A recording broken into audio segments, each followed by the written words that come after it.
በስመ አብ ወወልድ ወመንፈስ ቅዱስ አሐዱ አምላክ አሜን። ሰላም ገብርኤል መልአክ በላይ ለማርያም ያረፈ ከመእዜን ወዳ ተዋቆት ሩፈ እግዚአብሔር አበኒ ሲሳይ ልቡና መጽሐፈ ወአፉ የሙሴ ለእመ ኮነ ጸያፈ ጰራቅሊጦስ አርመኒ ክመኒያፈ። ወደ እመቤታችን የመጣውን ቅዱሱን ወንጌል መልካሙን የምስራች ታላቁን ወንጌል የትውልዱን ብስራት አምጥቼ ማስፍቼ ሳይሆን በጉልዳፋ አንደበቴ እንድመሰክር መንፈስ ቅዱስ ለእኔ አንደበት ለሁላችንም ደግሞ ሰሚ ጆሮና አስተዋይ ልቦና ይሆናል። ክቡር አባታችን መልአከ መንክራት መምህር ቀሲስ አባ ዓለም የዚህ ታላቅ ደብር አስተዳዳሪ፣ ክቡር አባታችን መልአከ ገነት ቆሞስ አባ ጌዴዎን የምስካየ መድኃኔዓለም ቤተክርስቲያን አስተዳዳሪ፣ እጅግ የተከበሩ መምህራችን መጋቤ ሃይማኖት መምህር ቀሲስ ቴዎድሮስ፣ ክቡራን ካህናት፣ ዲያቆናት፣ እዚህ ያላችሁ የእግዚአብሔር ልጆች ከርቀትም ከቅርብም የተሰበሰባችሁ በውስጥም በውጭም ያላችሁ ምዕመናን፣ ምዕመናት፣ አባቶች፣ እናቶች፣ ወንድሞች፣ እህቶች፣ ሕፃናት እስከ ሞት ድረስ በወደደን በመድኃኒታችን በኢየሱስ ክርስቶስ ፍጹም ፍቅር እንደምን ከረማችሁ? እንደምን ዋላችሁ? እንደምን ቆያችሁ? ለባህርይው ሽረት ለመንግስቱ መልፈት የሌለበት የዘመን ዘመናት ባለቤት የጨለማችን ብርሃን የሞታችን ትንሣኤና የትንሣኤያችን በኩር ከሞት ወደ ሕይወት ከርክሰት ወደ ቅድስና ያሸጋገረን የደከመው ጉልበታችንን በፍቅሩ ያደሰልን ዘወትር የሚራራልን አባት ድካማችንን አይቶ የሚረዳ እስራታችንን የሚፈታ ስብራታችንን የሚጠግን ፍቅሩ ከእናት ልጅ በላይ ውድ የሆነ መድኃኒተ ዓለም ኢየሱስ ክርስቶስ ስሙ ለዘላለም የተመሰገነ ይሁን። ለዓለምት ሁሉ የተስፋ ምንጭና የድኅነት ማስገኛ የሆነች የእግዚአብሔር እናት እናታችን ቅድስተ ቅዱሳን ንጽሕተ ንጹሐን ሣሊተ ምሕረት አቁራሪተ መዓት እናታችን ድንግል ማርያም ስለ አማላጅነቷ ስለ እናትነቷ ስሟ ለዘላለም የተመሰገነ ይሁን። መላእክት፣ ቅዱሳን፣ ጻድቃን፣ ሰማዕታት ሁሉ እንደየክብራቸውና እንደየሞገሳቸው ክብርና ምስጋና ይድረሳቸው። ኩሎ ዘፈቀደ ገብረ እግዚአብሔር፣ እግዚአብሔር የወደደውን አደረገ። እስቲ ከኔ ጋር በሩ በሰማይና በምድር በሩ በባህርና በጥልቆቹ እግዚአብሔር የወደደውን ሁሉ አደረገ። እግዚአብሔር ስሙ ለዘላለም የተመሰገነ ይሁን። የዚህ ሳምንት የቅዱስ ያሬድ መዝሙር የምስጋና መዝሙር ይባላል። እግዚአብሔር የወደደውን የሚያደርግ እግዚአብሔርን የምናመሰግንበት ፈቃዱ ስህተት የሌለበት ሰውም እግዚአብሔርን ሲያመልክ አይሳሳትም። በሕይወታችን ያልተሳሳትንበት ውሳኔያችን የእግዚአብሔር መሆናችን ብቻ ነው። በብዙ ነገር ተጸጽተን እናውቃለን። ያልተጸጸትንበትና ወደፊትም የማንጸጸትበት ነገር ቢኖር የእግዚአብሔር መሆን ነው። ሁል ጊዜ የማናፍርበት ውሳኔ የእግዚአብሔር መሆናችን። እግዚአብሔርን በማምለኩ ሰው አይጸጸትም። እግዚአብሔር አምላኬ ባልሆነ ብሎ የተጸጸተ ከፍጡር አይኖርም። ያለሱ መኖር ስለማይችል ማለት ምናልባት ኃጢአት አሸፍቶት ሊወጣ ይችላል እንጂ ከእግዚአብሔር ጋር እግዚአብሔርን ባላመለኩት ብሎ ሊጸጸት ፍጡር አይኖርም። በተየሰው የተደረገለትን የሚያውቅ ምናልባት በሕይወታችን የሆነ ዕቃ ገዝተን ባልገዛሁት ብለን እናውቃለን። በልተን ባልበላው ብለን እናውቃለን። ባላገባሁም ባልወለድኩም ብለን እናውቃለን። ባልተፈጠርኩ ብለን ሁሉ እኮ እናውቃለን። እግዚአብሔር ሩሩ አባት ነው፣ ቸር አምላክ። ጸሎታችንን አይሰማም፣ ሁሉንም አይሰማም። የእግዚአብሔር ደግነቱ አለመስማቱ እኮ ጭምር ነው። መስማቱ መሰረት ቢሰማን ኖሮ እዚህ ጋር የሚተርፍ ሰው የለም። ከሕፃናቱ በስተቀር እዚህ ውስጥ መፈጠሩን ያልጠላ ማን አለ? ብዙ ሰው የሆነ ቀን ምን ነው በእናቴ ሆድ ውሃ በሆንኩ ብለን እናውቃለን። ምን ነው እቺ ቀን ዛሬ መጨረሻ የሆነች መሬት ተከፍታ በዋጠች ብለን እናውቃለን አይደል? እጅ በተቆረጠ ብለን እናውቃለን። እነዚህ ሁሉ ጸሎቶች ሆኑ ቢሰሙ ኖሮ እጁ የተቆረጠ ዱሽ ይበዛ ነበር። መሬት ተከፍታ የዋጠችው ብዙ ነበር የሚሆነው። አይደል? የሚሟሟ ይበዛ ነበር። ምነው ዛሬ ውሃ በሆንኩ በሟሟው ብለን እነዚህን ሁሉ አይሰማም። እግዚአብሔር መርጦ ነው የሚሰማው። ስሙ የተመሰገነ ይሁን። ልክ እናት ለልጇ መርጣ ምግቡን እንደምትሰጠው ስለፈለጋ አትሰጠውም፣ ትከለክለዋለች። ነገር ግን መርጣ ትሰጠዋለች። የሚጠቅመው እግዚአብሔር የሚሰማን የሚበጀንን ነው፣ የሚሰጠንም የሚጠቅመንን። ስለለመንነው አይሰጠንም ነው። በአንድ ወቅት የዘብዴዎስ ልጆች እናት ያዕቆብና ዮሐንስን በቀኝና በግራ ይንገሱ ብላ ክርስቶስን ለመነችው ይላል ወንጌል። ቀርባ እየሰገደች ነው የሚለው። ጌታዬ ወይ የምለምንህን ቀድመህ ስማልኝ። ይህንን ጸሎት እጅ ጥምዘዛ ይሉታል የነገረ መለኮት ሊቃው። አስቀድሞ መጀመሪያ ቃል ግባልኝ የሚል ሰው መጀመሪያ ይጠመዝዛናል። እሺ በላይ መጀመሪያ ምን እንደሆነ ሳናውቅ እርሱ ግን ምን እንደሚጠይቁት ያውቃል አይደለም። ስለዚህ ጌታዬ ወይ መጀመሪያ ስማ፣ የምትፈልጊውን ተናገሪ አላት። ዝም ብለሽ ተናገሪ። በመንግስት በመጣ ጊዜ እነዚህ ሁለቱ አንዱ በቀኝና አንዱ በግራ ይንገሱ አለች። ለምኜውን አታውጭ። ስለዚህ ይሄንን አልሰማሽም። በቀኝና በግራ ይዋሉ ማለት ክርስቶስ የሚነግሰው በመስቀል ላይ ነው። ዓለምን ለማዳን በደም ነው የሚነግሰው፣ በሞት ነው የሚነግሰው። ተሰቅለው እንደ ፈያታዊ ዜማንና ዘጸጋ የሞቱ ሲሉ ነው ይላል ትርጓሜው። ስለዚህ አንዳንድ ጊዜ ሳናውቅ ለምነን ተከልክለን እናውቃለን። በተለይ በወጣትነት ዘመን ውስጥ ፍቅር በሚባለው ነገር የማይነደፍ የለም። ሰው እስከሆነ ድረስ የተፈጥሮ ማፍቀር ጤነኛ ሀሳብ ነው። ያለ ቦታው ሲሆን ደግሞ የሚቆጣጠረው ማን አለ? ራሱ ፍቅር አለ። ሰው አፍቃሪ ነው። እግዚአብሔር ግን ምንድን ነው? እግዚአብሔር ፍቅር ነው። አፍቃሪ ሀሳቡ ሊቀይር ይችላል። ፍቅር ግን ይቀይራል። ፍቅር ነው እግዚአብሔር። በፍቅር ትንታኔ እግዚአብሔር ሁሉንም ነው ማለት ነው። ስለዚህ እግዚአብሔር አፍቃሪ አይደለም። እግዚአብሔር ወዳጅ ብቻ አይደለም። ራሱ መውደድ ራሱ እግዚአብሔር ነው። ፍቅር ራሱ እግዚአብሔር ነው። እግዚአብሔር ማን ነው ካላችሁ፣ እግዚአብሔር ፍቅር ነው። ሁሉን የወደደ ፍቅር ነው። ስሙ የተመሰገነ ይሁን። ስለዚህ እግዚአብሔር ፍቅር አፍቃሪን ይቆጣጠረዋል። ሁለተኛ አፍቃሪ እንዳይሆን፣ የማይጠቅመው ነገር ላይ እንዳይወድቅ፣ ኋላ እንዳይጸጸት አይሰማውም።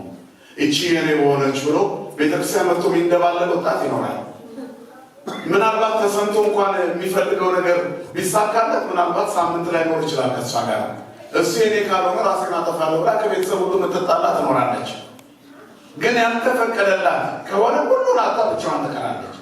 እና ኢንተርቪው ምናምን ትሰማላችሁ። አንዳንድ ሚዲያ ላይ ይቀርባሉ። ሰሞኑን በዩቲዩቡ ታሪካቸውን ይዘው እየወጡ የሚያሰጡ ሰዎች በዝተዋል። ከአስተማሪ ታሪክ ይልቅ ነገር የሚያፍሩበትን ነገር ብቻ ግንፍል ስልባችሁ ሁሉን ነገር ሚዲያ ላይ አታወጣችሁ። ምክንያቱም ነገ ታፍሩበታላችሁ። የሚደበቁ ምስጢሮች አሉ። ጓዳቸውን፣ ገመናቸውን፣ ኑሯቸውን በሙሉ ይገልጡና ከዛ ምናቸው ይታያል።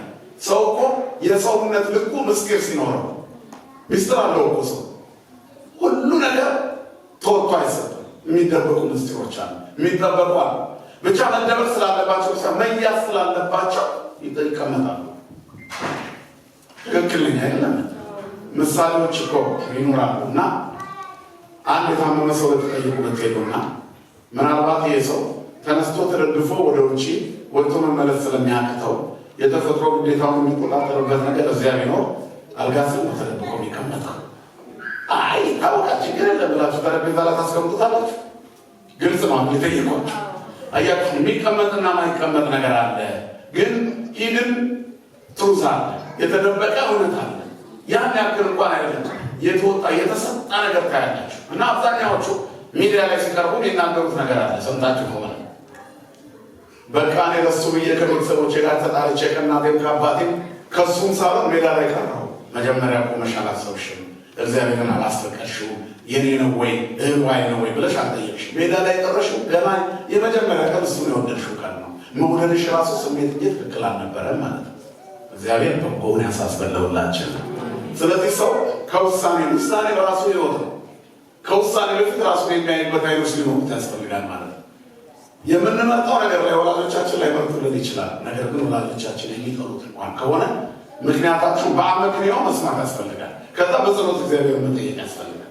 ማንኛውንም ነገር ለማድረግ እንዲያሻፍረኝ ብለን ብቻችንን ካደረግነው በኋላ እግዚአብሔርን ጣልቃ እናስገባለን። መድኃኒዓለም ምን አድርጌ ነው እዚህ ውስጥ የከተት ራስን ሄደ የገባው እሱ መች ከተተ?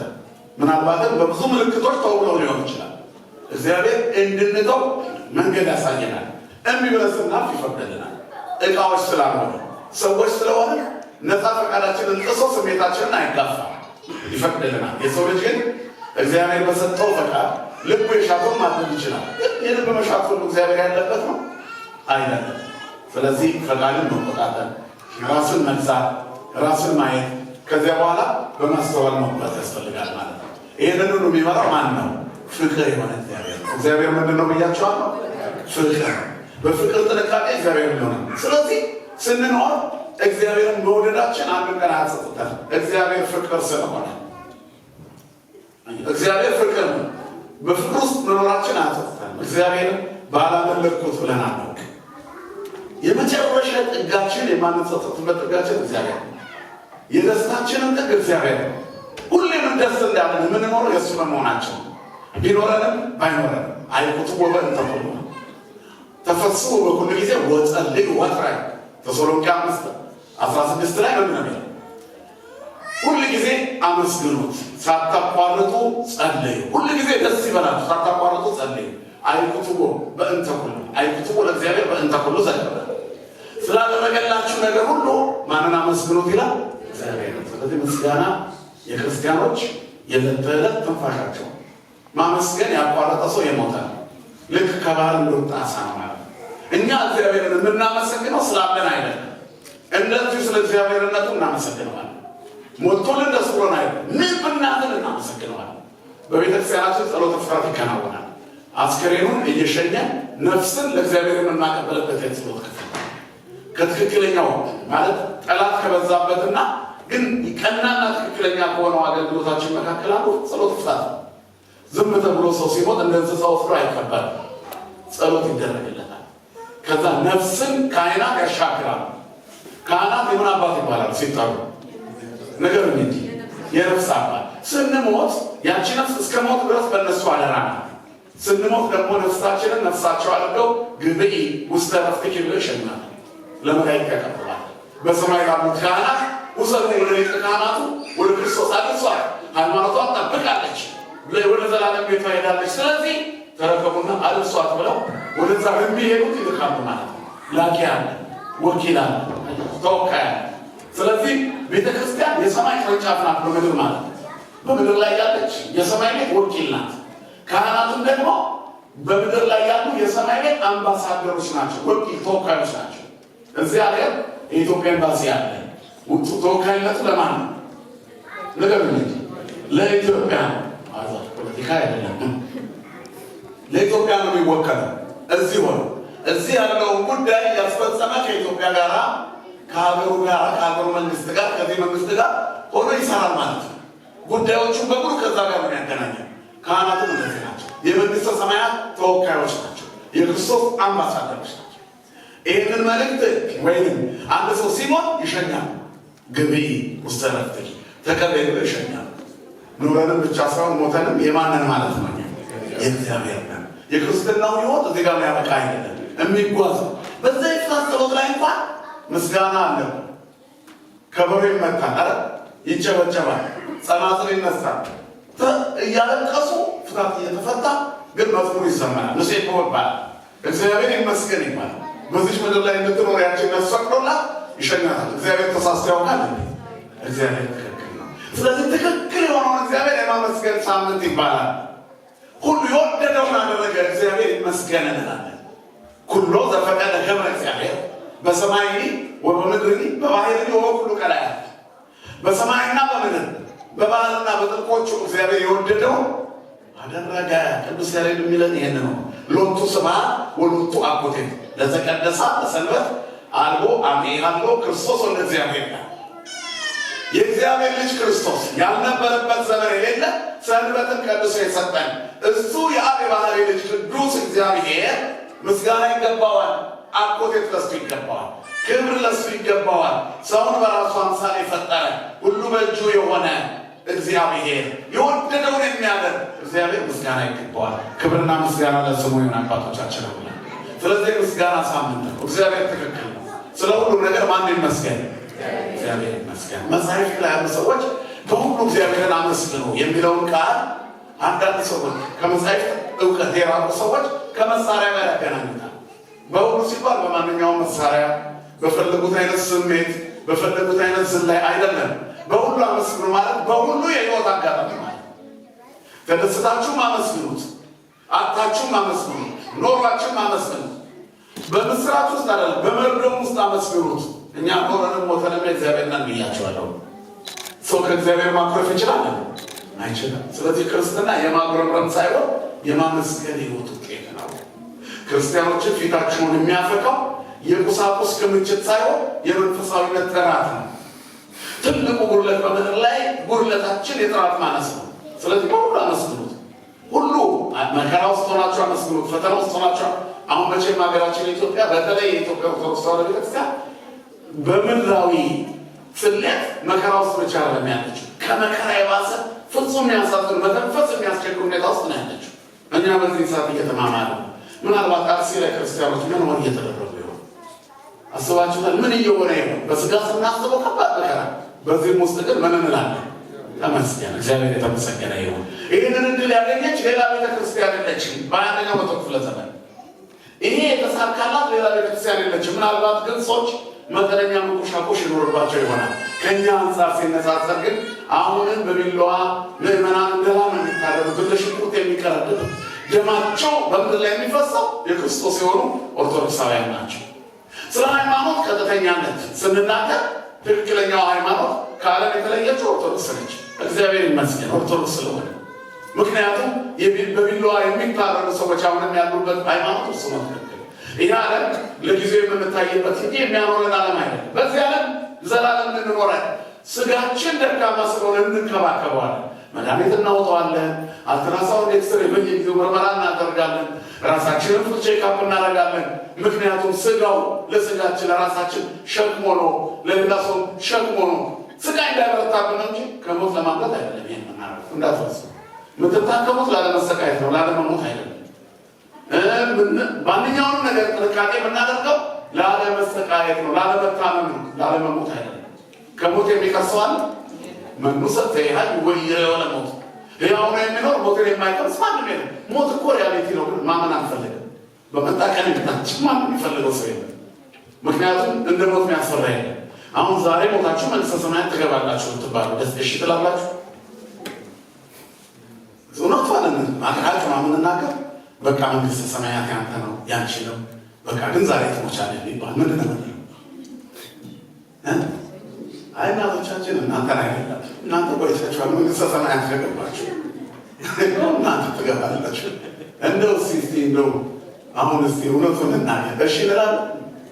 ልጁ ምን ተባለ? እዛ ኢትዮጵያ ዛሬ ትሞትና አሉት መንግሥተ ሰማያት ትገባለህ። እመቤታችንን ትወዳት የለ እዚያ ታያታለህ። በስላሴ በእግዚአብሔር ቅፍ ትገባለህ። እግዚአብሔር ያቅፋል። መላእክቱ በእንክብካቤ ይቀበሏል። በሰማይ በዝማሬ ነፍስን ሊቀበሏት መላእክት ተዘጋጅተዋል። ዛሬ ግን ከሞት ግን ይሄድ ይሆናል ወይስ ደግሞ ዛሬ ቪዛ አግኝተህ አሜሪካ ብትሄድ ይሻላል ተብሎ ትጠይቀኝ። የትኛውን የፈቀደ ይመስላችሁ? ከባድ ነው አለ። ጥያቄው ከባድ ነው አለ። መንግሥተ ሰማያትን እፈልገዋለሁ ደግሞ አለ። ትንሽ አሜሪካ ሄጄ ሰርቼ አንድ 50 ዓመት ኖሬ ከዛም በኋላ መንግሥተ ሰማያት ገባ ይሻላል አለ። ቀለል አርጓት 50 ዓመት። የብዙዎቻችን ምኞት እንደዚህ ነው። አሁን እዚህ ሆነናል። እዚህም ሆነን ህይወትን አልጠገብናትም አይደል? የምንፈልገው ልክ ላይ ባንደርስም እንኳን የምድር ኑሮ ያጣፍጣል። ሞት ያስፈራል። ከመዝኑ ሞት መሪ አልያር አጋግ ያስፈራል። አያችሁ ግን ተሻግረን ስላላየነው ነው።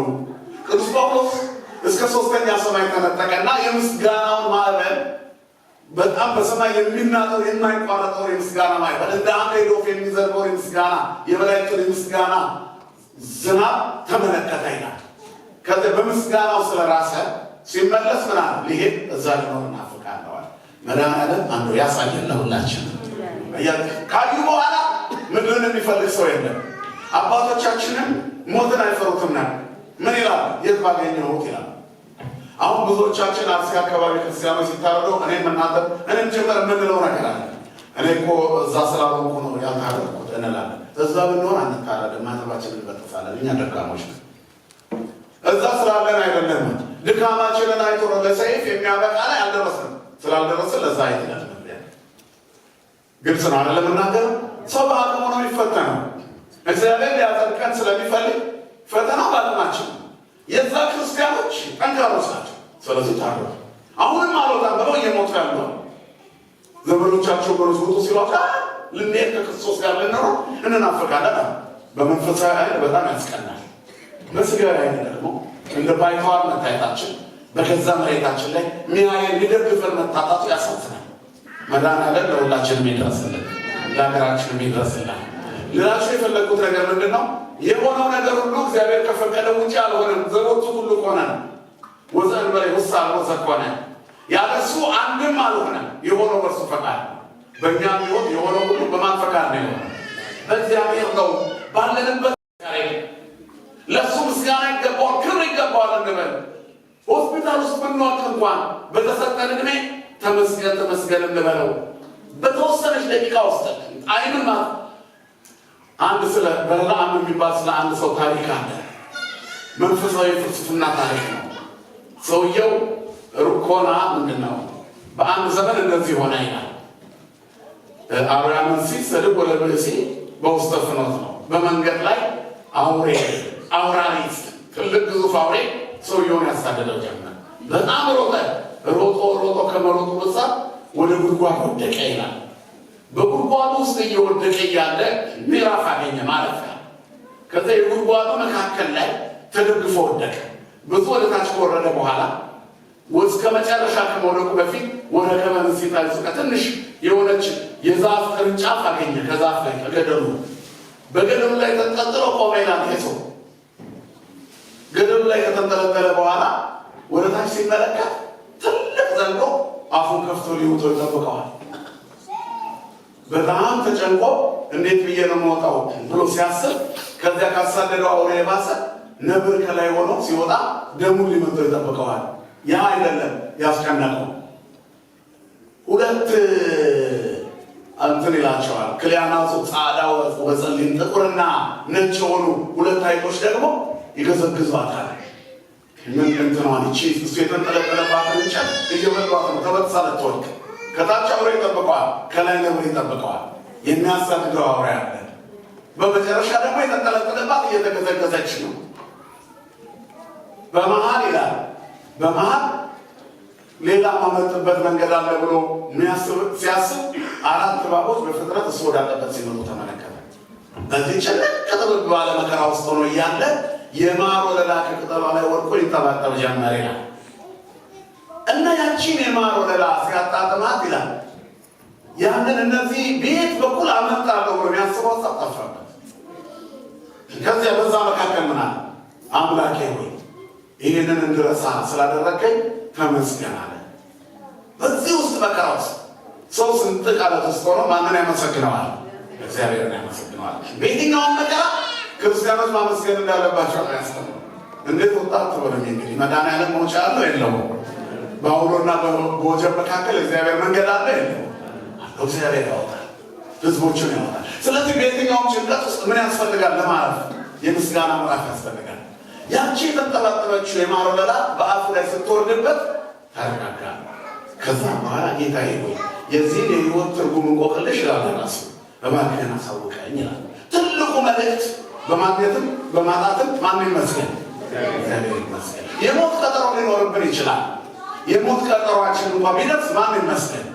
እግዚአብሔር ይመስገን። ዛሬ አርሲ ላይ ያሉት ክርስቲያኖች እንደ በለዓም ያሉ ይመስለኛል። መውጫ ቀዳዳ አጥተው ተከበዋል። ነገር ግን የማር ወለላ የሰማዕትነት ጣዕምና ይፈስባቸዋል። እኛ ሞታቸውን እናስባለን እንጂ ከመሞታቸው በፊት ኢየሱስ ክርስቶስ ይታያቸዋል። ድንግል ማርያም ትታያቸዋለች። ሰማዕቱ ቅዱስ ጊዮርጊስ ጓደኞቼ ልትሆኑ ነው፣ ወንድሞቼ ልትሆኑ ነው ይላቸዋል። ክርስትና መድኃኒዓለም ፍጻሜያችንን ያበጅልን። እኛ በዚህ ቤተክርስቲያን ውስጥ የምንኖረው ምድራዊ ሀብታሞች ለመሆን አይደለም፣ የሰማይ ባለጸጎች ለመሆን ነው። ስለዚህ በሁሉ ነገር የእግዚአብሔር ፈቃድ ይሆን። እግዚአብሔር የወደደውን አደረገ። ማጣት ቢገጥመን እግዚአብሔር የወደደውን አደረገ። ብንታመም እግዚአብሔር የወደደውን አደረገ። ትልቁ ክርስትና ነው። እግዚአብሔር የወደደውን አደረገ። በሰማይኒ ወበምድርኒ በባህርኒ ወበኩሉ ቀላያት እንደዚህ ሶስቱን እናያለን። በሰማይ ማለት ሰማይ ዙፋኑ ነው። ዙፋኑ በሰማይ የጸና 22ቱ ስለ ፍጥረታት ሲፈጥር የሰማይን ምስጢር በልዩ ምስጋና ከርሞ 7ቱን ሰማያት የሰራ እግዚአብሔር የወደደውን አደረገ። ስሙ ለዘላለም የተመሰገነ ይሁን። እልፍ አእላፋት መላእክት ያመሰግኑት ዘንድ እግዚአብሔር የወደደውን አደረገ። ከነሱ መካከል የካደ እንኳን ቢሆን ወደ ምድር እንዲጣል ሉሲፈርን ሲጥለው ዲያብሎስን ከነሰራዊቱ እግዚአብሔር የወደደውን አደረገ። እግዚአብሔር ተሳስቷል እንዴ? አልተሳሳተም። ስለዚህ እግዚአብሔር ልክ ነው የሚለን መዝሙረኛው። ሰማይና ምድርን የፈጠረ እግዚአብሔር ክብር ምስጋና ይድረሰው። የወደደውን አደረገ። የወደደውንም አሁንም ያደርጋል። አባ ጊዮርጊስ ዘጋስጫ በከመ ፈቀደ ይገብር ወበከመ ሀለ ይፈጽም አልቦ ዘይክል ተዋስጦቶ። እንደወደደ ያደርጋል፣ እንዳሰበ ይፈጽማል። ማንም የሚገዳደረው የለም። ወአልቦ ዘይብሎ ምን ተገበርከ፣ ምን አደረግ፣ የትኛው ይህን አሳመልከው፣ ይህን አበላሸ የሚለው ማንም የለም። እግዚአብሔር ሁልጊዜ ትክክል ነው። ስለዚህ ክርስቲያኖች በሕይወት እንቅስቃሴ በኑሮ ትግል ውስጥ የሚፈልጉትን ነገር እግዚአብሔር ሲማጸኑት መጀመሪያ ፈቃዱን ያስቀድሙ። መድኃኒተ ዓለም ኢየሱስ ክርስቶስ ወደዚህ ዓለም ከመጣ በኋላ ሊሞት ነው የተወለደው። ሊያድነን፣ ሊቤዠን፣ መከራችንን መከራው ሊያደርገን፣ ስደታችንን ተሰዶ ባለ ርስት ሊያደርገን፣ እርቃኑን ተሰቅሎ እኛን ከጸጋው ሊያለብሰን፣ ሊገፋ ሊቆስልልን ሳያቆስል ቆስሎ ቁስላችንን ሊሽርልን ለዚህ ነው የመጣው። ስሙ የተመሰገነ ይሁን። የመጨረሻዋ ለእኛ ዋጋ የሚከፍልባት ሰዓት ስትደርስ በጌቴሴማኒ በዚያ በአጸደ ሐምል በአትክልቱ ቦታ ጸለየ ነው አይደል የሚለው። በጉልበቱ ሆኖ ጸለየ። ደቀ መዛሙርቱ እንቅልፍ ያስቸግራቸው ነበር። አባት ሆይ ብትወድስ ይህች ጽዋ ከእኔ ትለፍ፣ ነገር ግን ያንተ ይሁን እንጂ የኔ አይሁን። የእሱ ፈቃድ የአባቱ ፈቃድ አይደለም።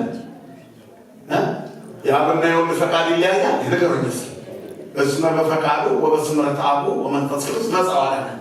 በራሱ ፈቃድ በአባቱ ፈቃድና በመንፈስ ቅዱስ ፈቃድ መጥቶ አዳነ። እሱ ሳይፈቅድ ቀርቶ አይደለም ይሄንን ያደረገ።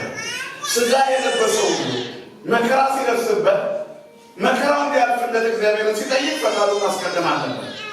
ማናችንን እግዚአብሔርን እባክህ የወደድከው እንደገና አንተ እንደፈለግ ብለነው እና ካለ መከራ ውስጥ ፈጣን ብለን አውጣን ከዚህ ነገር ጌታ ያውጣኝ፣ ቶሎ አውጣኝ ከዚህ ውስጥ ነው የምንለው እንጂ ጌታ ሆይ እዚህ ውስጥ እንደሆን ፈቅደህ ከሆነ አስችለኛል። ማን ጀግና አለኛ? ማን ይሄንን ነገር ወደ ሕይወት ያመጣው ብታስተምረኝ ከሆነ ተመስገን ያለ ማን አለ? ኧረ ምን አድርጌ ነው? ቶሎ አውጣኝ ነው የምንለው እኛ ሰባኪዎቹ። ይሄንን ነው የምንለው። እግዚአብሔር ግን ሁሉን ጸሎት ሰምቶ አቻችሎ ይኖራል። ሁሉ የለመኑትን ሁሉ ማን የሚያደርግ ቢሆን ኖሮ ከባድ ነው። ግን ዋዝናል ዓለም ከቤት አንቀልቅል ዓለምን እንዳትነዋወጥ አጽና። ገዥነቱ መሐሪነቱ ምን ይላሉ አባቶቻችን ሲናገሩ በማስተማር ደረጃ? ቅዱስ ገብርኤልን ምን አሉ? ቅዱስ ገብርኤል ጌታ ይላሉ። ምሳሌ ነው። እየሰማችሁ ማለት እስቲ እንደው አንተ እንዳያስከው አንተ እንዳየ ዓለምን አንዴ ነው ብሎ መድኃኒዓለም ጠየቀዋል። ቅዱስ ገብርኤል እኔ እንዳየው ታይ ይሆናል፣ እኔ እንዳለፍ አታልፍም ማለት ስንቱን ያልፋል መሰላችሁ? በዚህ ሰዓት ስንት ግፍ በምድሪቷ ላይ እየተሰራ ነው። ስንት ተንኮል እየተደረገ ነው። መልአክ ቢሆን ቅዱስ ገብርኤል ቢሆን ያልፈዋል? ነገርኛል አያልፈውም። የስቅለቱ ዕለት እንኳን ትዕግስቱ አልቋል። ሰይፉን ወደታች የላካት በዚህ ልክ ነው። እግዚአብሔር ትዕግስቱ የሞላው ሁሉን ይሰማል። ሰው ሬሳ ሳተሻሉ ይለምነዋል። ጌታዬ ሆይ ገበያዬን አታበላሽብኝ፣ እንደው ገበያ ሞቅ ይበልልኝ ይላል። ባለ ፋርማሲው ይለምነዋል። ጌታዬ ኤክስፓየር ሳይሆን ገዝቼ በወንድ የገዛው ቶሎ ይሸጥ። እነዚህ ሁለት ሰዎች በልመናቸው ውስጥ ሞትና በሽታ ነው የለመኑት። ለራሳቸው ሳይሆን ለደንበኞቻቸው። የሬሳ ሳተሻ ደንበኛ ሟች ነው፣ የባለ ፋርማሲ ደንበኛ በሽተኛ ነው። ስለዚህ የደንበኛቸው ቁጥር እንዲጨምር ይጸልያሉ። ሁለቱንም ግን እግዚአብሔር ይሰማል። አቻችሎ ይሰማል። ስለዚህ ወደ መቃብርን ስንሄድ የምንረዳው ደንበኛ የምንሆነው አካል አለ በምድር ላይ። ወደ ፋርማሲን ስንሄድ ስንታመም የምንረዳው ሰው አለ። በሁሉም ነገር ውስጥ ግን ማነው ትክክሉ? እግዚአብሔር ነው። ስለዚህ አንዱ የሚሞትበት ሌላው የዕለት እንጀራ የሚያገኝበት ይሆናል። እግዚአብሔር ዓለምን ሳትናወጥ አጽናን። ዝም ብለን አይደለም ለወጡ ስብሐት የምንለው። የአንድ መንደር እንኳን አለቆች ሆነን መኖር እኮ ያቀተናል። አቤቱታ ሰምተን ፍትህ ማውረድ ያቀተናል። እግዚአብሔር ግን ፍትሃዊ ዳኛ ነው። በሞትና በሕይወት ውስጥ ፍትሃዊ ዳኛ ነው። ሞትን ወደኛ ሲያመጣ በጣም ወዳጆቹ በሁሉ አምጥቷል። እናቱ እንኳ ሞታ የለ እንዴ እያለው በሞተ ክርስቶስ ለስጋ ባሏ የሚለው መጽሐፋቸው። ስለሞት ለእናቱ እንኳን አይደለም ባለምሕረት ኪዳን የሰባቱ ኪዳናት ማይተት ትውልድ ሁሉ የዳነባት የምንበላው ስጋ የምንጠጣው ደም ስጋዬ ነው ደሜ ነው ያለው ከእሷ የወሰደባት እንኳን ሞትን እንድትቀምስ ፈቅዷል። ስሙ የተመሰገነ ይሁን። እግዚአብሔር በዚህ ልክ ፍትሐዊ ዳኛ። ስለዚህ እኛ ጋር የሚመጣው ነገር ሁሉ የተዛባ አይደለም። ከሰማይ ፍትህ ተዛብቶ እኛ ቤት መጥቶ አያውቅም። በሕይወታችንና በኑሯችን በሚገጥመን ነገር ውስጥ ሁሉ እግዚአብሔር ትክክል ነው። ክርስቲያኖች ሁሌ እግዚአብሔር ልክ ነው ማለት አለባቸው። ማን ትክክል ነው? ነገር ማን ትክክል ነው? እግዚአብሔር ትክክል ነው። ሁል ጊዜ ያለ ማቋረጥ ሁል ጊዜ በማንኛውም የሕይወት አጋጣሚ በማንኛውም ጉዞ ውስጥ ክርስቲያኖች እግዚአብሔር ልክ ነው ማለት አለባቸው። ሁሉን ማድረግ የሚችል አምላክ ተሳስቶ አያውቅምና ሁሉን ሰምቶ ይኖራል። ስለዚህ ሁሉ ዘፈቀደ እግዚአብሔር የወደደውን አደረገ በእኛ ቤት። ስለዚህ ማን ይመስገን? እግዚአብሔር ይመስገን። በሰማይኒ ወበምድሪ በማይኒ ወበኩልቃል። በሰማይኒ ሲል መላእክቱ ያመሰግኑ ዘንድ ያገለግሉት ዘንድ ፈጠራቸው። በሰማያት ምስጋና ለራሱ ሲያዘጋጅ ልክ ነው። ከመቶ ነገደ መላእክቱ አንደኛው ሲወድቅ እንኳን የፈረደው ፍርዱ ላይ እግዚአብሔር ልክ ነው። ሰማይ በደመና ተሸፍኖ ዝናብን ያዘንብ ዘንድ እግዚአብሔር ወደደ። ስለዚህ ከሰማይ በሚወርደው ጠል ምድር እንድትረሰርስ ፈቀደ። እግዚአብሔር በሰማይ ፈቃዱን አደረገ። በሰማይ እግዚአብሔር የወደደውን አደረገ። ሌሊት በከዋክብትና በጨረቃ ያስውባታል ምድሪቷን። ቀንስ በፀሐይ ያሞቃታል። በፀሐይ ያሞቃል፣ በጨረቃና በከዋክብት ያደምቃል። እግዚአብሔር በሰማይ አሁንም በሞገሱ አለ። በሰማይ አሁንም በዙፋኑ አለ። ቀና ስንል በጨለማ እንኳን በከዋክብት የደመቀው ሰማይ እግዚአብሔር ሕልውና ያሳያል። አብርሃም አንድ ወቅት ምርር አለ፣ በጣም አዘነ። ምሬቱና ሐዘኑ ከአብራኩ ልጅ ማጣቱ ነው እና ሰዶምንና ሦስቱን ነገሥታት ድል አድርጎ ሲመጣ የዘፈን የድል ዜማዎች ይሰሙ ነበረ በየድንኳኖቹ። የእሱ አሽከሮቹ ከገረዶቹ ጋር በእነሱ ቤታቸው ውስጥ ተዋልደው በልጆቻቸው ይቦርቃሉ። ወደ ራሱ ድንኳን ሲመለከት በበራው ኩራዝ ውስጥ ከድንኳኑ የአንዲት ሴት ጥላ ብቻ ይታያል። እሱም አካሉ የሆነች ሳራ ብቻ ናት። ማንም እዛ ቤት ውስጥ የለም። እየጠበቀችው ነው። መሽቷል። መሀል አሸዋ መካከል ብቸኝነት ተሰምቶት የሌሎቹ ቤቶች የልጆች ጫጫታ ድምፅ ይሰማል። አሁን አብርሃም እግዚአብሔር ተሳስቷል አላለም፣ ግን ባጣው ነገር አስሯል። አብርሃም አለው እግዚአብሔር፣ እነሆኝ እግዚአብሔር ሆይ አለ አብርሃም፣ እኔ ጋሻህ ነኝ አለ። ብቸኝነቱ ስለተሰማው ነው። ብዙ ጊዜ እኮ ብሎናል፣ አልሰማነውም ይሆናል እንጂ ጭንቅ ብሎታል አብርሃም። ቃል ካፉ አላወጣም፣ ውስጡ ግን አዝነዋል። እኔ ጋሻህ ነኝ። መድኃኒዓለም ጋሻ ይሆነን ለሁላችን። ዋጋህም በእኔ ዘንድ ታላቅ ነው አለ። መልእክቱ ከሚቦርቁት ድንኳናት ሁሉ አለቃው አንተ ነህ። ምንም ባይኖር እንኳን እኔ ያለው እኔ እበቃለሁ ነው። እኔ ያለሁልህ። የኔ ጥበቃ ይበቃል። የኔ አባትነት ይበቃል። የኔ መጋቢነት ይበቃል። የኔ ደጋፊነት፣ የኔ ለአንተ ህይወት መሆን ይበቃል። እንዲህ እኮ ነው የሚልሽ እግዚአብሔር። ብቻሽን ስትሆኚ እሱን መስማት አንፈልግም። የሰይጣን ትልቁ ተግባር ምንድነው? ጆሮአችንን መድፈን ነው። የውስጥ ጆሮቻችንን ይደፍናል። ከሱ የሚመጣውን ቃል እንዳንሰማ አይኖቻችንን ገልጠን እንዳና ያጠፋዋል። ጸሎቱ ሀበነ እግዚኦ አይንተ አይምሮ ወትረኪያ ኬራያ። አቤቱ የእውቀት አይኖችን ስጠን አንተ ብቻ ዘወትር ያዩ ዘንድ ዋይዛሚነኒ ቃለ ዘባት የተቀስማ።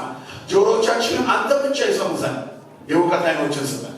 አቤቱ የእውቀት አይኖች ስጠን። እግዚአብሔር የእውቀት አይኖችን ስጠን። መጀመሪያ ሰይጣን የእውቀት አይኖችን ይደፍናል። እግዚአብሔር አለ በሰማይ የሚለውን አመለካከታችን ይደፍነዋል። ቢኖር ኖሮ ይህን ያደርግብሽ ነበር ወይ? ቢኖር ኖሮ እንዲትሆን ነበር ወይ ይላል። ከዚህ ቀን መድኃኒዓለም ሁላችንንም ይሰውረን። ስለዚህ ጆሮቻችንም ያንተን ቃል ብቻ ይስሙ። ጌታ ሆይ የቤተክርስቲያናችን ጸሎት ነው። በቃ አንተን እንስማ። ዓለምን በመስማት ኪሳራ ውስጥ ወድቀናል። ዓለምን በማየት አይናችን ተንሸዋሯል፣ እይታችን ቀንሷል፣ ሁሉ ነገራችን አንሷል።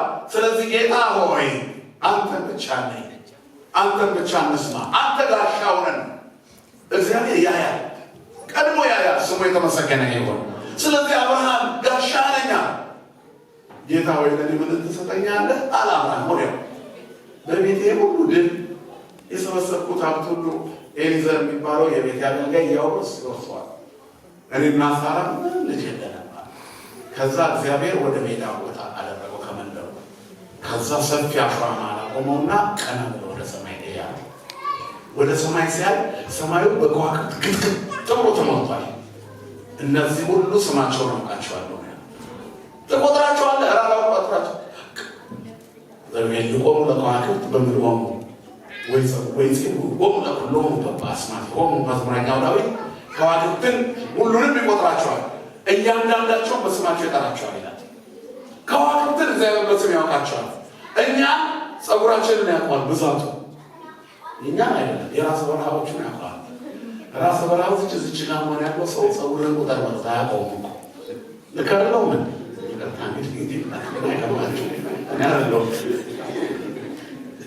ግን እዚህና እዚህ ጋር ያለው ትቆጥሩታላችሁ?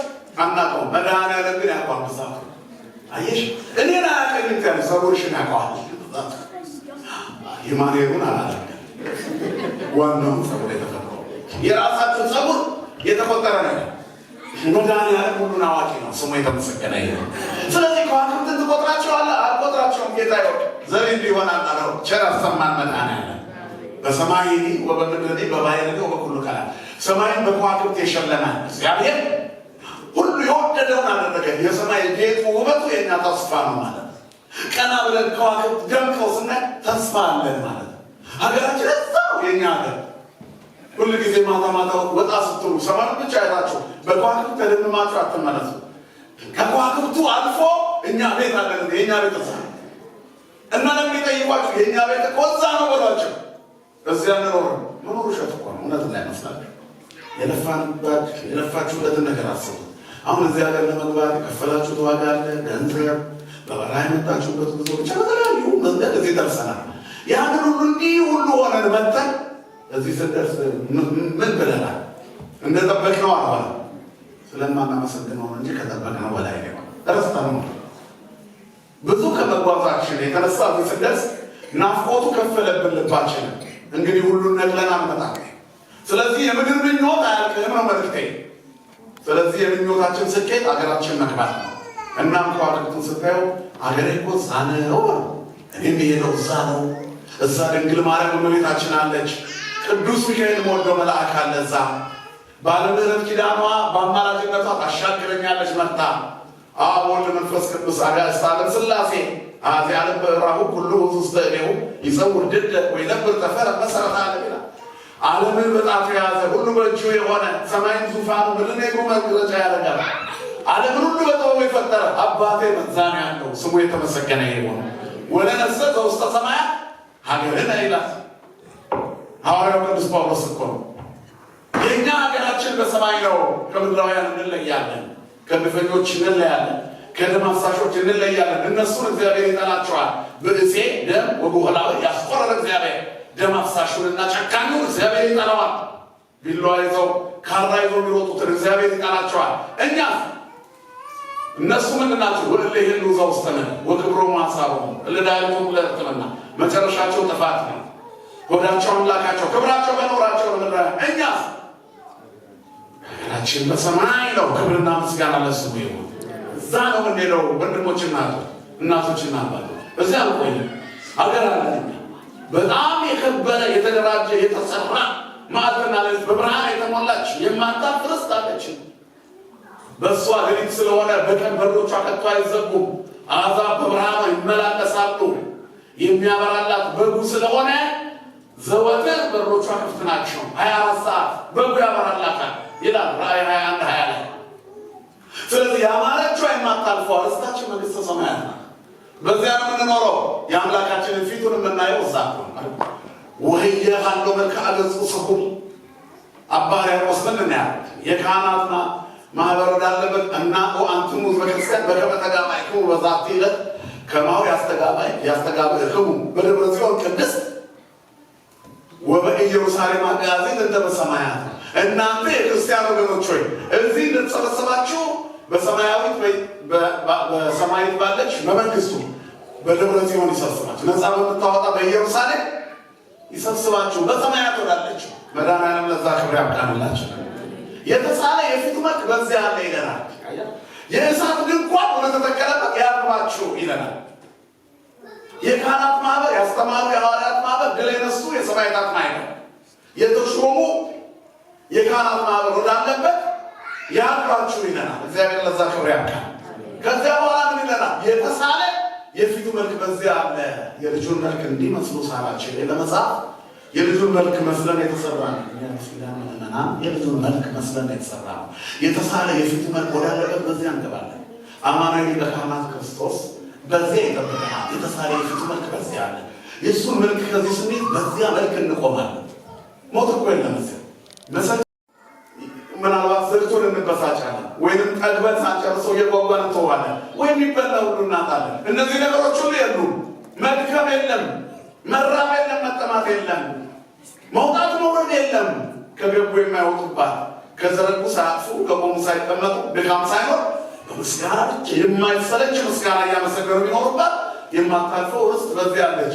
ያቺ ቤት የእሳት ድንኳን የተተከለባት ናት ይላል። ከዚያ የተሳለ የፊቱ መልክ ያለባት የሞተልን ጌታ በዓይነ ሕሊናችን ስንስል የመስቀሉን ውለታ በልባችን ስናስቀምጥ በሰማይ ፈቃዱ በዚያ አለ። እኛም በዚያ እንሰበሰባለን። እግዚአብሔር ለዚያ ክብር ሁላችንን ያብቃን። እንግዲህ ሌላው በሰማይ ሲል በኖህ ዘመን እንደነበረው ይላል።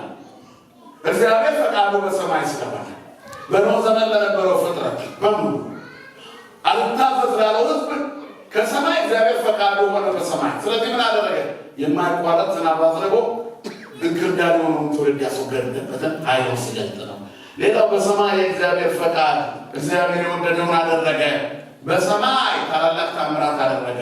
በሰዎች ሃይማኖት በእግዚአብሔር ፈቃድ በገባውን ፀሐይ ቆሟል። ስለዚህ እግዚአብሔር ፈቃዱ በሰማይ ሆነ። በሰማይ ላይ ሆነው ለትውልድ ሁሉ የሚያበሩት ቀንና ሌሊት መለያ የሆነው ፀሐይ የእግዚአብሔር ፈቃድ ሲሆን በኢያሱ ቆሞ ርስት አከፋፈለ በገባው ኢያሱ 10:12 ነው። ሌላው በሰማይ ብሎ ሲናገር በዕለተ ዓርብ በሰማያት ያሉ ግዕዛን የሌላቸው ነገር ግን ብርሃን የሚሰጡ ፍጥረታት አምላካቸው ብርሃን ስላበራላቸው ብርሃናቸውን ከለከሉ።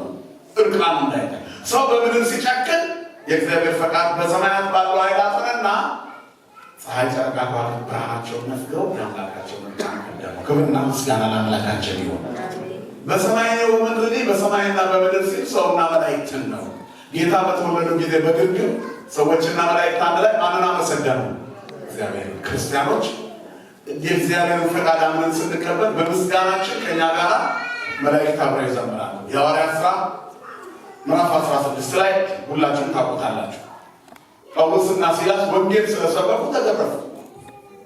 ወንጌል ስለሰበኩ ወንጌል የሰበኩበት መንገድ ይገርማል። አንዲት አጋንንት ያደረባት ሴት ትንቢት ትናገራለች። የአጋንንትን ትንቢት እየሰማ ሰው ብር ይከፍላታል። እሷን የሚያስተማሯት ጌቶች አሏት። በእሷ የሚጠቀሙ ሕፃናት ሰርቀው አካላቸውን አጉድለው የሚለምኑባቸው ሰዎች አሉ። በተንኮል ልክ እንደዚህ የገቢ ምንጫቸው የሰውን ስቃይ የሚያደርጉ ሰዎች አሉ። መድኃኒዓለም ከዚህ ይሰውራል። ስለዚህ የዚህ ሴት መከራ ለእነሱ ደሞዛቸው ነው። ቅዱስ ጳውሎስ እያስተማረ እያለ ትጮህ ጀመረ። አስቆማትና በጌታችን በኢየሱስ ክርስቶስ ስም ከእሷ ውጣ አለ። የሟርት መንፈስ ከላይዋ ላይ ለቆ ወጣ። ክብርና ምስጋና ለአምላካችን ይሁን። ከዚያ በኋላ አምራ ተውባ ተቀመጠች። ጌታችን መድኃኒታችን ኢየሱስ ክርስቶስን መስበክ መግለጥ ወንጌሉን መናገር ሲጀምር ሰዎቹ ከፋቸው። ከትርፋቸው እንደቀረባቸው ሲያውቁ ሕዝቡን አሳምጠው ደበደቧቸው። እስር ቤት ተወረወሩ። ተቀጥቅጠው እስር ቤት የውስጠኛ ውስጥ ተወረወሩ። መማረር ነበረባቸው። ወንጌል ሰብከን ባለማይተም ሆነን እንዴት እንሞታለን? እንዴት እንደበደባለን? ለምን አልጠብቀንም አላሉ። እኛ እያልን ያለነው ይሄንን ነው። እኛ አማኝ ሆኜ ለምን ተፈተንኩ እንላለን። ላለመፈተን አለማመን በጥልቅ ነው። ሁል ጊዜ የሚፈተነው ሃይማኖተኛ ሰው ነው። እውነቱን ልንገራችሁ፣ ፈተና ፈርታችሁ መንግሥተ ሰማያት እንዳይዘጋባችሁ። የእግዚአብሔር ፈቃድ በእኔ ይሁን በሉ። መከራ ቢሆን ደስታ ማን ከእኛ ጋር ይሁን? መርከቦት እናወጥ በውስጧ ግን ማን ይኑር? ወገኖች የቤታችን ራስ ክርስቶስ ከሆነ የትኛውን ፈተና እናልፈዋለን። ከእኛ የሚጠበቀው ትዕግስት ነው። እግዚአብሔር ትዕግስትን ያንሰለውላቸው። በዚህ ጊዜ ምን አደረጉ? መዘመር ጀመሩ ያለማቋረጥ። የምስጋና ሰዓት ሲደርስ ቆስለዋል እኮ መላ ሰውነታቸው ዱላ ቀምሷል፣ ጠግቧል፣ በግንድ ተጠርቀው ታስረዋል። በተረፈቻቸው ትንፋሻቸው ንሴብሖ ለእግዚአብሔር ብለው ዘመሩ። ያን ጊዜ ይላል ፈቃዱ በሰማይ ሆነ። እግዚአብሔር ከሰማይ መላእክት ወረዱ፣ አብሮ መዘመር ጀመሩ። ሰንሰለቱ ተበጠሰ፣ እስር ቤቱ ተከፈተ። ወታደሩ ደነገጠ። ሰይፉን መዘዘ ራሱን ሊያጠፋ ከውስጥ ሆነው በመንፈስ ቅዱስ አይን አዩት። ራስ እንዳታጠፋ እኛ ያየነው ና እዚህ ያቀዳሉት ማንም የጠፋ እስረኛ የለም። እነሱ ላይ መብራት ፈልጎ ገባ። እነሱ ከውስጥ ሆነው ውጭ አዩት። ካታኮም ግበበምን ውስጥ ሆነው አዩት። እሱ ግን ወደ ታች ወርዶ እነሱን ለማየት ምን ይዞ ገባ? የዓለምና የኛ አይን ይለያያል። ልብ አድርጉ። አይኖቻችሁን ግለጡ። የኛ አይኖች የክርስቶስ አይኖች ናቸው። የዓለም አይን ስጋዊ አይን። ስለዚህ መከራችንን ፈተናችንን የሚደርስብን ነገር ሁሉ ማየት ያለብን የመጀመሪያ አይን በክርስትና አይን ነው። የምድሩን የምንማረርበት ቀጥሎ የምድሩን አፈለ እንደማንኛውም ሰው አለመታየታችን የሚከፋን ቀጥሎ እንጂ የመጀመሪያው በረከታችን ነው። ማን ስለሆነ ባለቤቱ እግዚአብሔር። ለወጡ ስብሐት ወለወጡ አኮቴት ብለን እንጀምር። እግዚአብሔር ይመስገን የሆነውን ሁሉ ተቀብለነዋል። ቀጥሎ ነው ምድራዊ ጥያቄ። የመጀመሪያ እሱ መንግስቱ ጽድቁ ነው። አስቀድማችሁ መንግስቱንና ጽድቁን ፈልጉ፣ ሌላው ምን ነው ይተሰጣችሁ ይጨመርላችኋል። ክብርና ምስጋና ለስሙ ይሁን። ከዚያ በኋላ መብራት ፈልጎ ያየና ቁስሎቻቸው ላይ ዘይት አፈሰሰ። ለቆሰሉ ሰዎች ምስጋና ሰማይ ደረሰ። ጮክ ብለህ ጮኸህ ሰማይ አልደርስም ብሎልሃል። ቆስለው ግን ቁስል ያለው የደከሙት ይደርሳል። ምንድን ነው የሚፈለገው? የልብ ንጽህና ይፈልጋል። ምስጋና ማቅረብ አንድ ሰው ምድራዊ መልአክ ያደርገዋል። አትማረሩ። በየትኛው የኑሮ አጋጣሚ ያመስግኑት። ቤታችን ውስጥ ያሉት ጉድለቶች የምናመሰግንባቸው ናቸው። እግዚአብሔር ስለወደደን ነው የሆነ ነገር እንከን ቤታችንን ያስቀመጠው። ያለ እንከን መኖር ሰነፍ ያደርጋል። ስለዚህ የሆነ ማስታወሻ መኖር አለበት። ክሊክ የሚያደርግ አይምሯችን መኖር አለ። አላርም መኖር አለበት። ማንቂያ ደወል መኖር አለበት ቤታችን ውስጥ። ጉድለት መኖር አለበት ቤታችን ውስጥ። በምን ታመሰግነዋል? እግዚአብሔር ስለወደደ ይህን ያደርግልሃል። ሐዋርያው ቅዱስ ጳውሎስ የጎን ጉጋት ተሰጠኝ፣ ቁርጠት ጉጋት አስጨነቀኝ አላት። የሰይጣን መላእክተኛ እባክህ ጌታ ሆይ ፈውሰኝ ብዬ 3 ጊዜ አመለከት። ኃይሌ በድካም ይገለጣል፣ ጸጋዬ ይበቃሃል። ምን ይበቃሃል? ንገሩኝ ሁላችሁ፣ ምን ይበቃሃል? ጸጋዬ ይበቃሃል። ሰዓት በዛ እንዴ? ገና ከሁለት ደቂቃ ነው ላይ። እሺ ጨርሳለች። እየጨረስኩ ነው። መድኃኒዓለም ከሁላችን ጋር ይሁን። ምን ይበቃሃል? ጸጋዬ ይበቃሃል። ኃይሌ በድካም ይገለጣል። የእግዚአብሔር ኃይል በእኛ ድካም ነው የሚገለጠው። ብርቱ ስለሆነን አይሰራም እኛ ላይ፣ ደካሞቹ ላይ ይሰራል እግዚአብሔር። እግዚአብሔር ወደ ዓለም ሲመጣ ከቤተ መንግስት አይደለም ከድሃ ቤት ነው ያደረው አለ። ንስቲት ሁለት ለነዳያን ጾረተከ ገሊላዊት አቀፈተከ። የድሃ ልጅ አንዲት ትንሽ ብላቴና ተሸከመች፣ ገሊላዊት አቀፈች። ነፍሳ ቀደስከ ወስጋ አንጻይከ ዋጽናይካ ወይንም ገጸት በቀይ። ነፍሷን ቀደስክ፣ ስጋዋን አነጻኸው፣ አጸናሃትም፣ አልደነገጠችብህም። የድሃ ልጅ አንዲት ገሊላዊት ብላቴና እመቤታችን እኮ ነች።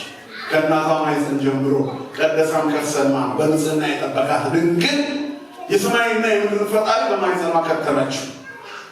እንዴት ከድሃ ቤት አደረ ማለት ነው። እንደ ምስኪን ከሰማያት ወርዶ የእሷን ባህሪ ያደረገ የእግዚአብሔር ምርጫ በዚህ ነው። ተመልከቱ። በየቤተ መንግስቱ ነው። ከቤተ መንግስት እግዚአብሔር የመረጠው ለመወለድ ቦታ በረከን። ከነገሥታት ልጆች እግዚአብሔር የመረጠው የገሊላዊቷን ትንሽ ብላቴና ንጽህናዋ፣ ቅድስናዋ የሳበው እርሷ ጋር ነው። ክብርና ምስጋና ለስሙ ይሁን። የእሷ መመረጥ ለዓለም መዳን ምክንያት ሆነ። እሱ የዓለም አዳኝ ሆነ። እሷ ደግሞ የመዳናችን ምን ሆነች? ምክንያት እንዲህ። ስለዚህ ምን እንላለን? ለአቲ ይደሉ ክብሮ ስብሐት ወደ የዓለም አዳኝ ሆነ። እሷ ደግሞ የመዳናችን ምን ሆነች? ምክንያት እንዲህ። ስለዚህ ምን እንላለን? ለአቲ ይደሉ ክብሮ ስብሐት ወደ ወልዳ አምልኮ ስግደት። ለእሷ ክብርና ምስጋና ይገባል፣ ለልጇ ደግሞ አምልኮና ስግደት። ክብርና ምስጋና ለስሙ ይሁን። እግዚአብሔር የወደደውን አደረገ። ስለዚህ በእኛ ቤትም እግዚአብሔር ዓላማ አለው። ጎድለሽ ስለኖርሽ እንዳይከፋሽ ማመስገኛዬ ነው ወይ እንዲህ ከእግዚአብሔር ጋር መነጋገሪያ ነው። የሚያጎድልህ እንዳትሄድበት ነው። ርቀህ እንዳትሄድ የትም እንዳትጠፋበት። ሕፃን ልጇን እናት የምትጠብቀው ወደዚህ ወደዛ እንዳይሄድ ገድባ የምትይዘው ነፃነቱን ልትገፈው ፈልጋ አይደለም፣ ሕይወቱን ልታቆየው ፈልጋ ነው። እሳት ውስጥ እንዳይገባባት የሚድህ ሕፃን ልጅ ወደዚህ ወደዛ ለውጥ ሲል አብራው የምትሮጠው ወይንም ገድባ አጥር ቅጥር ሰርታ የምትጠብቀው ለምንድን ነው? ልጇ ታፍኖ እንዲያድግ ነው? ንገሩኝ እንጂ አይደለም። ንጹሕ ሆኖ እንዲያድግ፣ እሳት እንዳይበላ፣ ውሃ እንዳይገባባት፣ ከደረጃ ላይ እንዳይወድቅባት ስትጠብቀው ትውላለች። እግዚአብሔር እንዲህ ሊጠብቀን በእንከን ገድቦ ይዘናል። ስሙ የተመሰገነ ይሁን። ስለዚህ ፈቃዱ በሰማይ ነች፣ እንደዚሁም በምድር በእኛ ቤት እንዲሆን መልካም ፈቃድ ይሆንልን። ፈቃድ በሰማይ እንደሆነች እንዲሁም በምድር በመላእክቱ ላይ እንደሆነ በአማኞቹ በእኛም ይሁን፣ በሰማይ እንደሆነ እንደዚሁ በምድር ደግሞ በእኛ ቤት ይሁን። ስሙ ለዘላለም የተመሰገነ ይሁን። ወበምድር አለ በሰማይ እንደሆነ በምድር ይሁን። እግዚአብሔር በሰማይ እንዳደረገ የወደደው በምድር አደረገ። እግዚአብሔር ምድር ደስ እንዲላት ወደ ምድር ወረደ። በግርግምተኛ የከብቶች በረት መረጠ። ሰው ያደርገን ሰው ሆነ። እግዚአብሔር የወደደውን አደረገ። በአምላክነቱ በሰማይ ፍርድን ሰጥቷል። ሰይጣን ከመላእክቱ መሃል አንዱ ሲበድል ፍርድን ሰጥቷል። በሰማይም በክብር ተመስግኖ ይኖራል። በምድር ደግሞ የበደለውን ሰው ወደ ምድር ጣለው። ወደ ቂት ምድረ ፋይል ላከው። ከዚያ ተመልሶ ወደ ገነት ከሲኦል ሊያስገባው እንደገና ወረደ። ስሙ ለዘላለም የተመሰገነ ይሁን። ሰማይን ያለ ምሰሶ የዘረጋ እግዚአብሔር እንደዚሁ በምድርም የወደደውን አደረገ። ምድርን ያለ ካስማ ዘረጋ። ምድራውያን ፍጥረታትን በፈቃዱ በመግቦቱ ያኖራቸው ዘንድ በሰማይ ወበምድር ሰው ይሆን ዘንድ በምድር የሚገለጥ ወደደ። የወደቀውን አዳም ሊያድነው እስከ አዳም ውድቀት ሊወድቅለት ወደ ምድር ይወለድ ዘንድ ወደደ። ኩሎ ዘፈቀደ ገብረ እግዚአብሔር በሰማያት ያለችዋን የእግዚአብሔር የክብሩ ዙፋን መገለጫዋን መንግስተ ሰማያት ያለችዋን ቤተክርስቲያን በምድር ላይ መሰረታት ዘንድ ወደደ። ቅድም ሲጀምር እንዳልኩ በሰማይ በካህናት የሚመለክ እግዚአብሔር በሰማያውያን ካህናት 12ቱ ካህናተ ሰማይ ያለማቋረጥ መመረቁን ያልጠኑ ቃለ ፈጣሪ ሰሙ ተብሎ ቢነገርላቸው እነሱ እንዲያመሰግኑት የፈቀደ እግዚአብሔር በምድር በካህናት እንዲከብር ፈቀደ። በሰማይ መላእክት ያለማቋረጥ የሚዘምሩለት እግዚአብሔር በምድር ነጫጭ የለበሱ ምዕመናን እያስቀደሱ ንሴን በሆን ይሉት ፈቀደ። ክብርና ምስጋና ለስሙ ይሆን። ሰማያዊ አምላክ በምድር ተገልጾ መከራን ከተቀበለ በኋላ በምድር ቤተክርስቲያን መስርቶ በሰማይ እንዳደረገ በምድር የሚወደደው አደረገ። እኛ ኃጢአተኞቹ እንድናመልከው ወደደ። ንጹሐን መላእክት ያለማቋረጥ የሚያመሰግኑትን ስጋና ደም የሆኑ እኛ ደካሞቹ ተመስገን እንድንለው ወደደ። በስራው ማን ይገዳደረዋል? ኃጢአተኞች ለምን አመሰገኑ ብሎ ማን ይናገረዋል? አንጉዘ ይቅልተው አስፎቶ ማንም የሚገዳደረው የለም። ልክ አይደለም የሚለው የለም። ስለዚህ እግዚአብሔር እኛ ቤት ሊገባ ወደደ። ሰማይ ዙፋኑ የሆነ እግዚአብሔር አብርሃም ቤት ገብቶ ቁርበት ላይ ሊቀመጥ ወደደ። በዘባነ ኪሩ ተቀምጦ ዓለምን የሚገዛ እግዚአብሔር አብርሃም ቤት መደብ ላይ ድንኳን ውስጥ ሊቀመጥ ወደደ። ድሃ ቤት ገብቶ ራት ሊበላ ወደደ። ለምጻሙ ስምዖን ቤት ገብቶ የእሱን ቤት ይባርክ ዘንድ ወደደ። ቀራጩ ዘኬዎስ ቤት ይገባ ዘንድ ወደደ። ዛሬ ያለምጻም አንቺ ነሽ፣ ያቀራጭ ዘካርያስ አንተ ነህ፣ እኔ ነኝ። እኛ ቤት ይገባ ዘንድ እግዚአብሔር ወደደ አልወደደም? ሁሉ ዘፈቀደ ገብረ እግዚአብሔር የወደደውን አደረገ። በምድር የወደደውን አደረገ። ሳይገባ ሰማያዊ አምላክ በምድር ተገልጦ መከራ ሊቀበል ዘንድ ወዶ መቅደስን በደሙ መሰረተ። ቤተክርስቲያን በሰማይ ትመሰላለች። ቤተክርስቲያን ስትመሰል በዝራ አርያም ዘላይ ነው። በሰማይ ባለው በአርያም ባለው መቅደሱ ትመሰላለች። በምድር ላይ ያለች የእግዚአብሔር መንግስት መገለጫ ናት ቤተክርስቲያን። እግዚአብሔር ግን በሰማይ ባለው በዙፋኑ የከበረው እግዚአብሔር እኔና እናንተ ስጋና ደም የሆነው ደካሞቹ እያስቀደስን እንድናመሰግነው ቤተክርስቲያንን በደሙ ማሳረፈልን። ክብርና ምስጋና ለስሙ ይሁን።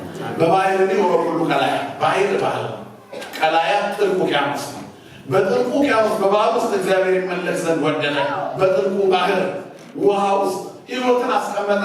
ፍጥረታትን ሲፈጥር ከተፈጠሩት ፍጥረታት በባህር የሚኖሩ ተፈጥረዋል አይደል? በባህር የተፈጠሩ ፍጥረታት አሉ። በባህር ውስጥ ከኖሩ በኋላ ይላል ወጥተው ይብረሩ በኋላ ይላል ውሃ ሕይወት ያላቸው ነገሮች ያስገኝ ብሎ ፈቀደ። በውሃ ላይ እግዚአብሔር ፈቃዱን አደረገ።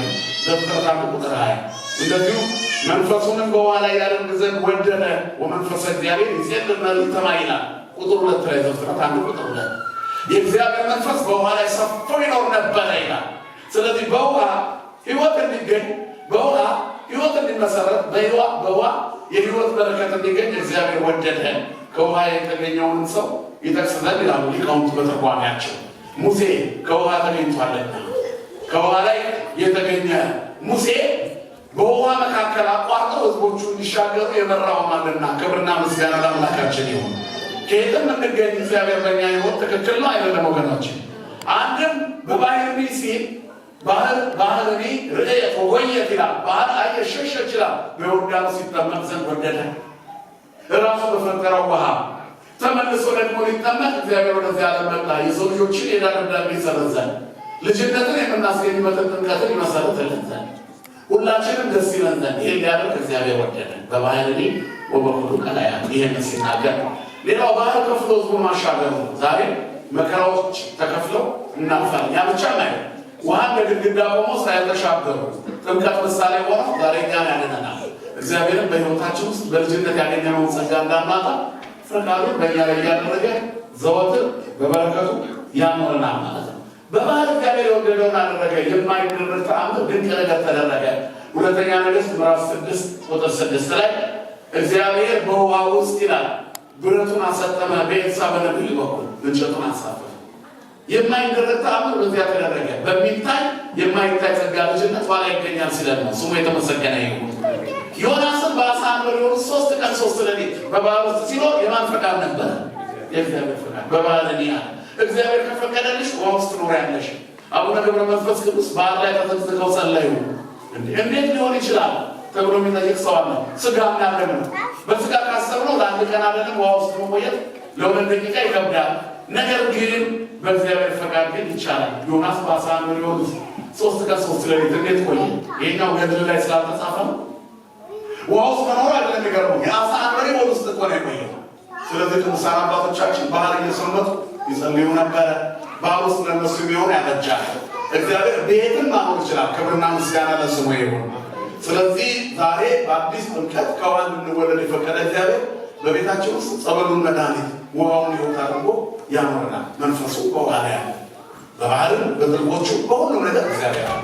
ስለዚህ በሕይወታችን በየትኛውም መንገድ የእግዚአብሔር ጸጋ ይገለጣል። በልጆቻችን፣ በምንሰራው ስራ፣ በውሏችን ብቻችንን ብንሆን የብቸኞች አባት እግዚአብሔር በብቸኝነታችን ላይ ጸጋውን ረድኤቱን አፍስሶ ሙሉ ያደርገናል። አንዱን እልፍ ማድረግ የሚችል እግዚአብሔር በበረከት ይጎበኛል። ፈቃዱን አምነን ተመስገን ብለን እንድንኖር ይርዳል። በሰላም በሕይወት በፍቅር በስምምነት ይንከባከበን። ሀገራችን ሰማይን እናታችን ድንግል ማርያምን የምንናፍቅ እኛ ኦርቶዶክሳውያን ክርስቲያኖች እዚህ እንደተሰበሰብን በኢየሩሳሌም ሰማያዊ ተሰብስበን ለመዘመር ያብቃን። የቆየ መስዋዕት ለእግዚአብሔር